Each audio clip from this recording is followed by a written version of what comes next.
Hi, I'm Dr. Guy Peters. I worked in the space industry for 15 years, working on orbital telescopes and planetary landers.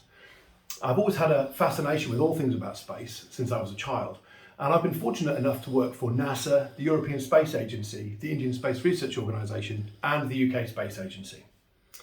Now, with all the exciting things taking place right now, from the development of SpaceX in Boca Chica, Texas, to the launch of the new Chinese space station Tiangong and the upcoming launch of the James Webb Space Telescope, there is a huge amount going on in the space sector right now all over the globe.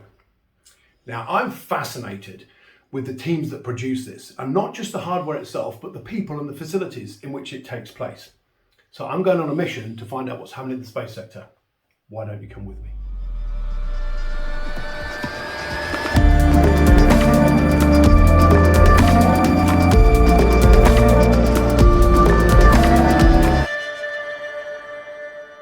Okay, so right off the bat, you can probably tell from my accent that I'm from the UK. And this channel is going to have a bit of a focus on the UK. But with all the exciting things taking place all around the world, I think it's important to maintain a bit of a global picture of what's happening in spaceflight. Now, with the current climate, the environmental aspects of spaceflight are really front and centre. And because of this, this channel is going to have a strong focus on the environmental aspects of spaceflight. Now, to start with a bit of heritage, the UK actually began working in the space industry in the 1950s, and in 1959 Ariel 1 was launched. Now, Ariel 1 was a collaboration between the US and the UK, and on the UK side it was led by a series of academic groups, primarily University College London, Imperial College London, the University of Leicester and the University of Birmingham. Now, since that time, all these groups have been joined by many others, and these research groups now form the core at the heart of the UK's developing space industry. So recently, the UK announced its national space strategy. And in this, they've announced that they would like to take control of 10% of the global space sector. And that's quite a big ask. Now, to give you an idea of that, in 2019, the global space sector was estimated to be worth £270 billion. That's about $370 billion.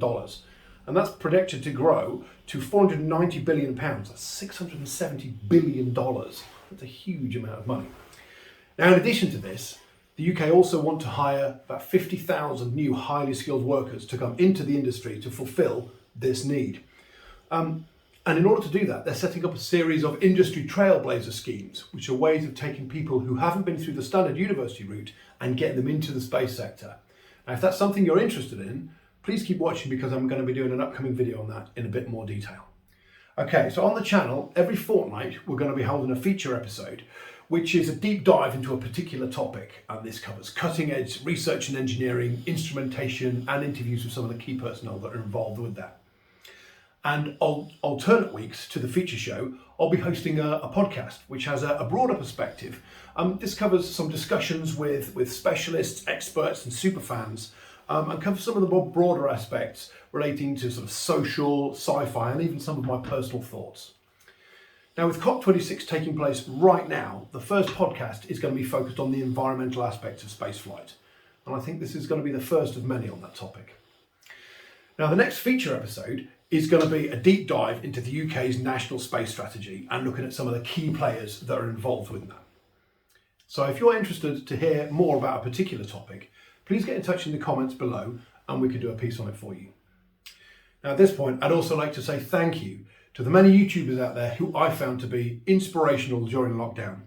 And links to some of my personal favourites can be found in the description below. Now, I hope you found this interesting, and if so, please do like and subscribe.